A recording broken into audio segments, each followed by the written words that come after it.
Hello everyone, কেমন আছেন সবাই? আশা করি সবাই ভালো আছেন।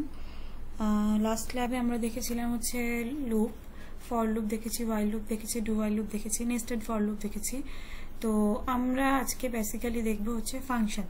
তো ফাংশন আসলে জিনিসটা কি সেটা বোঝার আগে আমরা একটু আগে হচ্ছে একটু পরের পড়াগুলো পড়ি, তারপর হচ্ছে আগের পড়াগুলো পড়বো। ফাংশন হচ্ছে আপনার কোডকে ছোট করতে সাহায্য করে, বা আপনার কোনো একটা কাজকে, অনেক বড় একটা কঠিন একটা কাজকে সহজ করতে সাহায্য করে। আমরা বেসিক্যালি এইটুকু জানলাম যে ফাংশন আসলে কি করে, আপনার কোডটাকে সহজ করে তোলে। তো সেটা কিভাবে করে সেটা আমরা পরে দেখবো। তার আগে একটু দেখি ফাংশন হচ্ছে কয় রকম। ফাংশন হচ্ছে দুই রকম। সো ফাংশনকে যদি আমি প্রকারভেদ করতে যাই, ফাংশন হচ্ছে দুই রকম। একটা হচ্ছে ইনবিল্ট ফাংশন বা বিল্ট ইন ফাংশনও বলেন অনেকে, একই কথা। আরেকটা হচ্ছে, sorry for my hand writing, আচ্ছা, আরেকটা হচ্ছে ইউজার ডিফাইন ফাংশন। আসলে এইভাবে লাইভে লেখাটা একটু টাফ, যাই হোক। তো আমরা দেখলাম কি যে ফাংশন হচ্ছে দুই ধরনের, একটা হচ্ছে কি ইনবিল্ট ফাংশন বা বিল্ট ইন ফাংশন, আর একটা হচ্ছে কি ইউজার ডিফাইন ফাংশন। আমরা প্রথমে দেখবো আজকে ইনবিল্ট ফাংশন বা বিল্ট ইন ফাংশন কি। পরবর্তী ভিডিওতে আমরা দেখবো আসলে ইউজার ডিফাইন ফাংশন কি বা কিভাবে কাজ করে। তো বিল্ট ইন ফাংশন দেখার জন্য আমরা একটু কোডে চলে যাই। তার আগে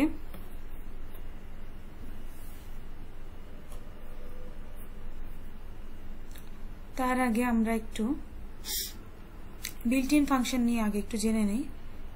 বিল্ট ইন ফাংশন মানে কি? বিল্ট ইন ফাংশন মানে হচ্ছে আমাদের সি এর কম্পাইলার,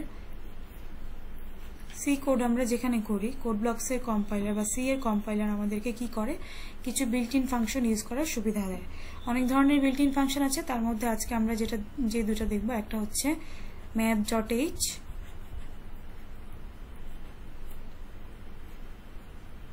আরেকটা দেখবো হচ্ছে ctype.h।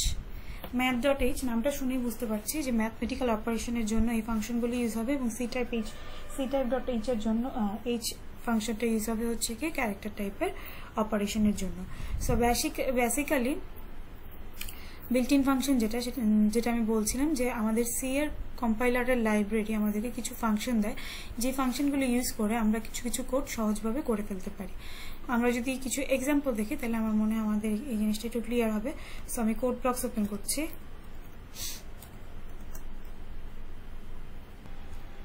কোড ব্লকস অন হলো। এখন আপনাদের যদি খেয়াল না থেকে থাকে, কোড ব্লকসে কিন্তু নিউ ফাইল কিভাবে ওপেন করতে হয়, শর্টকাট হচ্ছে কন্ট্রোল শিফট একসাথে প্রেস করবেন, সাথে প্রেস করবেন এন। প্রেস করলাম। এবার হচ্ছে কি আমি কোডটাকে আগে সেভ করে নেব, নিজের মতো করে একটা নাম দিয়ে নিচ্ছি।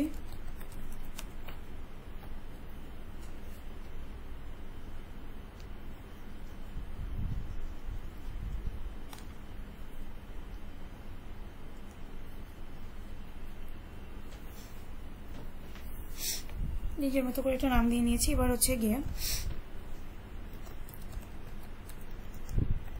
আগের মতো include stdio.h void main, মনে হয় ফন্ট সাইজটা একটু বাড়িয়ে দিলে আপনাদের দেখতে সুবিধা হয়। ওকে, ফাইন। আচ্ছা, বিল্ট ইন ফাংশন কি কি দেখবো আমরা আজকে দেখবো হচ্ছে কিছু বিল্ট ইন ফাংশন math.h এর। তো আমরা math.h এর ফাংশনগুলো একটু জেনে আসি। আমি একটু ক্লিয়ার করে নিচ্ছি। math.h এর ফাংশনগুলো হচ্ছে, আজকে আমরা যে ফাংশনগুলো দেখবো সেটা থেকে একটু দেখি। প্রথমে দেখবো হচ্ছে exp ফাংশন, এরপরে দেখবো হচ্ছে ফ্লোর, পরে দেখবো হচ্ছে লগ, এরপরে দেখবো হচ্ছে আমরা পাও ফাংশন, এরপরে দেখবো হচ্ছে আমরা sqrt ফাংশন। ওকে, ফাইন। exp ফাংশনটা দেখে আমরা বুঝতেছি কি যে এটা একটা এক্সপোনেনশিয়াল ভ্যালু আমাদেরকে দিবে। কিরকম? ধরেন আমি কি করতে চাচ্ছি, ইন্ট a সমান 2 রাখলাম, এবার আমি একটা নতুন ভ্যারিয়েবল রাখছি, ধরেন রেজাল্ট নামে একটা ভ্যারিয়েবল, ইন্টিজার টাইপের, ইন্টিজার না, আমি ডাবল বা ফ্লোট টাইপের নিতে চাচ্ছি। ডাবল নিলাম, ধরেন double float, sorry double result সমান সমান হচ্ছে exp প্যারামিটার হিসেবে পাঠিয়ে দিচ্ছি a কে। অর্থাৎ বেসিক্যালি এটা আমাকে আসলে কি ক্যালকুলেট করে দিবে, এটা আমাকে e⁻² ক্যালকুলেট করে দিবে বা e⁻a ক্যালকুলেট করে দিবে। আমি আবারও বলছি exp অফ a মানে কি, e⁻a বা e⁻, যেহেতু a তে 2 আছে, e⁻² ক্যালকুলেট করে দিবে। আমি যদি রেজাল্টটাকে প্রিন্ট করি, যেহেতু ডাবল তাহলে আমাকে কি করতে হবে, %lf দিতে হবে। রেজাল্টটাকে প্রিন্ট করে দিচ্ছি, রেজাল্টটা হচ্ছে থাকছে আছে কিসে, রেজাল্ট নামের ভ্যারিয়েবল। সো এই হচ্ছে আমাদের বেসিক্যালি কোড, কিন্তু আমরা যদি exp ফাংশনটা ইউজ করতে চাই তাহলে আমাদেরকে আরেকটা হেডার ফাইল ইনক্লুড করতে হয়। আপনাদের যদি মনে থেকে থাকে যে আমরা কোড করার জন্য একটা stdio.h স্ট্যান্ডার্ড ইনপুট আউটপুট, অর্থাৎ এই হেডার ফাইলটাকে ইনক্লুড করি, তো আমাদের এই exp ফাংশনটা ইনক্লুড করতে হবে। exp ফাংশনটা ইউজ করার জন্য math.h কে ইনক্লুড করতে হবে। সো আমি লিখে দিচ্ছি ইনক্লুড, একইভাবে math.h। কিছু কিছু অ্যাডভান্স কম্পাইলার এই math.h না লিখলেও চলে, বাট আমরা সবসময় এই লেখার প্র্যাকটিসটা রাখবো, আমরা এভাবেই কোড করব। সো আমরা যদি এই exp ফাংশন ইউজ করতে চাই আমাদেরকে কি করতে হবে, math.h কে ইনক্লুড করে দিতে হবে। এবার আমি রান করি, রান করলে আমাদেরকে কি করবে, e⁻² এর ভ্যালু দেখিয়ে দিচ্ছে। আচ্ছা, সো আমরা exp ফাংশন দেখলাম, এখন আমরা ফ্লোর ফাংশন দেখি। ফ্লোর ফাংশন কিভাবে দেখবো, ধরেন আমি এখানে ডাবল a সমান, এই ভ্যালুটাকে ডাবল করে দিচ্ছি, ডাবল a সমান 2.6397 কিছু একটা লিখলাম। ফ্লোর মানে হচ্ছে নিচের ভ্যালুটা দেখাবে। এখন 2.63 এর নিচের পূর্ণ সংখ্যাটা কি, নিচের ইন্টিজার 2.63 এর নিচের পূর্ণ সংখ্যাটা কি 2, তাহলে আমি যদি এখানে ফ্লোর লিখি, এখন যদি আমি রেজাল্টটাকে প্রিন্ট করি। আচ্ছা, আমাকে একটা জিনিস একটু খেয়াল করে দেখেন, এই রেজাল্টটা কিন্তু, এই যে ডাবল রেজাল্টটা রাখতেছি, রেজাল্ট ভ্যারিয়েবলটা কিন্তু ডাবল না রাখলেও হতো, ইন্টিজার রাখলেও হতো, কারণ আমি জানি ফ্লোর করলে রেজাল্ট আসবে কত, 2 একটা ইন্টিজার। সো আমি এটাকে চাইলে ইন্টিজারও নিতে পারি, আমি ইন্টিজারই নেই বেসিক্যালি, ইন্টিজার রেজাল্ট এখানে হচ্ছে %d। এবার রান করি, সো 2 আউটপুট আসছে। সো আমরা ফ্লোর ফাংশনটাও দেখলাম, ফ্লোর ফাংশনের জন্য কি হচ্ছে, math.h কে ইনক্লুড করতে হচ্ছে। এবার আমরা যদি লগ ফাংশন দেখি, এখানে আমি আবার ডাবলে নিয়ে যাই এটাকে, কারণ লগের ভ্যালু পয়েন্টে আসবে, অবশ্যই দশমিক আসবে। সো আমি এটাকে যেটা করব, লগ অফ এ অর্থাৎ লগ 2.63936 এরকম একটা রেজাল্ট দেখাবে আমাকে। %lf এ নিলাম, এবার রান করি, দেখতে পাচ্ছেন লগ 2. একটা যেটা আমাদের যেটা বের করতে চেয়েছি সেটার সাথে ক্যালকুলেটর মিলিয়ে দেখেন এই রেজাল্টটা আসবে। এবার আমি লগ 10 বেস যদি বের করতে চাই তাহলে লগ 10 অফ এ এটা বের করি, এটাকে রান করি, সেটারও ভ্যালু দেখাচ্ছে লগ বেস 10। এবার পাওয়ার বের করতে চাই, এটা একটু ইম্পর্টেন্ট আপনাদের সবার জন্য, এটা আমি নতুন করে কোডটা করি, এটা আমি একটু রিমুভ করে দিই অংশটা। পাওয়ারের কোড আমরা অ্যাসাইনমেন্টে বা ইন ফিউচার আমরা অনেক দেখব, সি যারা পড়ছি সি এর ক্ষেত্রে পাওয়ারের কোডটা খুব ইম্পর্টেন্ট। সো আমরা পাওয়ারের কোডটা যদি দেখতে চাই, ধরেন আপনি বের করতে চান 3 স্কোয়ার, অর্থাৎ 3 স্কোয়ার বের করতে চান বা 3⁴ বের করতে চান, তাহলে আমি ধরেন এভাবে বের করতে পারি যে int x সমান 3,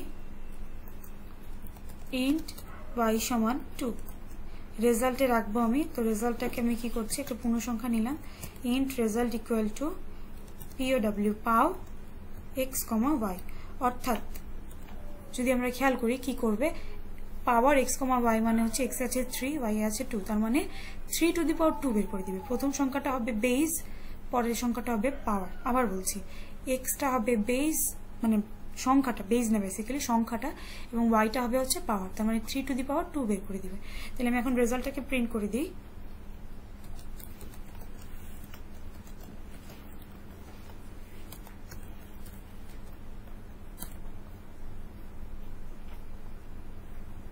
দেখতেই পাচ্ছেন 3 স্কোয়ার বের করে দিচ্ছে, তার মানে কি এখন আপনি যে কোনো সংখ্যার পাওয়ার বের করতে পারবেন।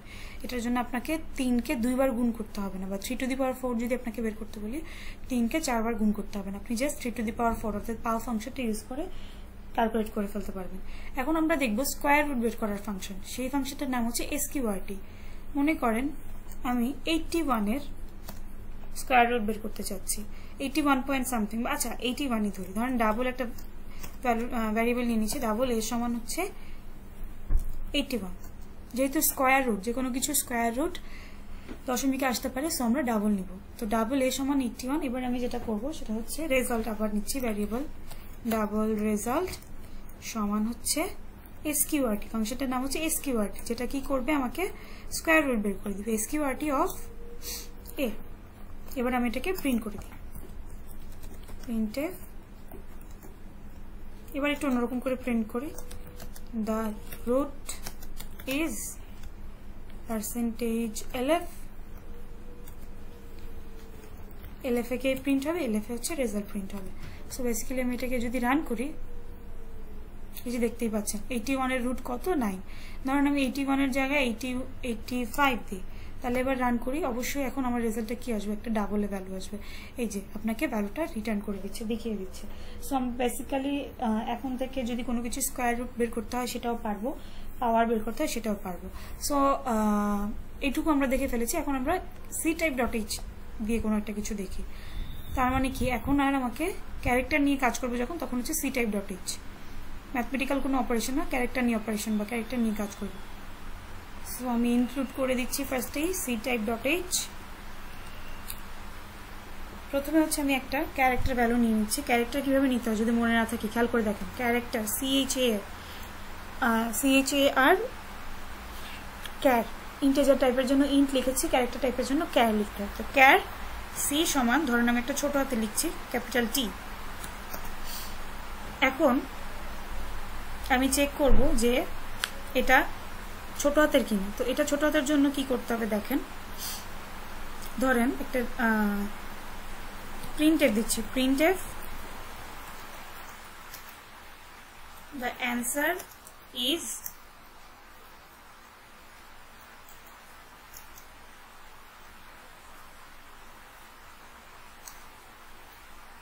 পার্সেন্টেজ ডি দিলাম। কেন পার্সেন্টেজ ডি দিয়েছি একটু পরে বলছি, তার আগে আমি একটু দেখি ইজ লোয়ার সি। এবার আমরা এটা একটু রান করে দেখি, এই যে দেখেন অ্যান্সার ইজ 2। কেন 2 আসছে আমরা একটু দেখি। যদি ইজ লোয়ার বা ইজ আপার এই ধরনের দুটো ফাংশন আছে সি টাইপ ডট এইচ এ, এই ফাংশনটার বৈশিষ্ট্য হচ্ছে আপনি যদি দেখেন সিতে আমি কি রেখেছি, ছোট হাতের টি রেখেছি, অর্থাৎ ইজ লোয়ার ফাংশনটা কি করবে, ইজ লোয়ার ফাংশনের ভিতরে আমি সি কে পাস করেছি, তার মানে চেক করবে সি কি লোয়ার কিনা বা লোয়ার কেস লেটার কিনা, ছোট হাতের অক্ষর কিনা। সি যদি ছোট হাতের অক্ষর দেয় তাহলে 0 বাদে যে কোনো ভ্যালু দেখাবে, 1 2 3 4 দেখাতে পারে। কারণ আমি এখানে টি না দিয়ে ধরেন y দিলাম, yও না, ধরেন ছোট হাতে বি দিলাম, রান করে দেখি কত আসে। আচ্ছা 2ই আসছে, 2 আসতে পারে বা অন্য যে কোনো ভ্যালু আসতে পারে, কিন্তু 0 আসবে না। কিন্তু যদি এটা আমি আপার কেস দিতাম, আমি একটা আপার কেস দিয়ে দেখি, এবার আমি রান করে দেখি কি হয়, তাহলে কি আসতেছে 0। তার মানে ইজ লোয়ার ফাংশনটার কাজ কি, ইজ লোয়ার ফাংশনটার কাজ হচ্ছে একটা লেটার, সেটা লোয়ার কেস লেটার কিনা বা ছোট হাতের অক্ষর কিনা সেটা চেক করবে। যদি ছোট হাতের অক্ষর হয় তাহলে রিটার্ন করবে কত, 0, এবং ছোট হাতের অক্ষর না হলে বা বড় হাতের অক্ষর হলে তাহলে সে 0 বাদে অন্য যে কোনো নিউমেরিক ভ্যালু বা অন্য যে কোনো নাম্বার রিটার্ন করবে। এই কারণে যেহেতু একটা সংখ্যা রিটার্ন করছি, এই পূর্ণ সংখ্যা 0 1 2 3 4, এই জন্য আমি এখানে কি দিয়েছি, পার্সেন্টেজ দিয়ে দিয়েছি। ঠিক তেমনিভাবে এই ক্যাপিটাল বিটা বড় হাতের কিনা চেক করার জন্য যদি আমি এখানে কি ইউজ করতে পারি, ইজ আপার ইউজ করতে পারি।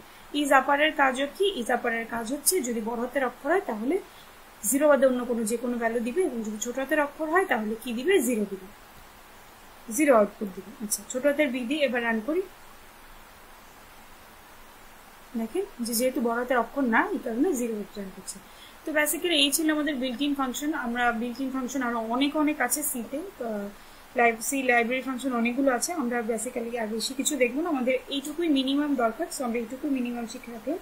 কিন্তু আমার মনে হয় আপনারা এইটুকু থেকে বুঝতে পেরেছেন যে আসলে ফাংশনের কাজ কি। ফাংশনের কাজ হচ্ছে যে আমরা একটু আগে দেখেছি কি এসকিউআরটি, স্কয়ার রুট বের করেছি, পাওয়ার বের করেছি। আপনাদের এই বিল্ট ইন ফাংশন যদি না থাকতো, পাও এই ফাংশনটা যদি না থাকতো, কোনো কিছু পাওয়ার বের করতে যাবেন 3 to the power 4, 3কে 4 বার গুণ করতে হতো, সেটার জন্য আপনাকে 3-4 লাইন কোড করতে হতো।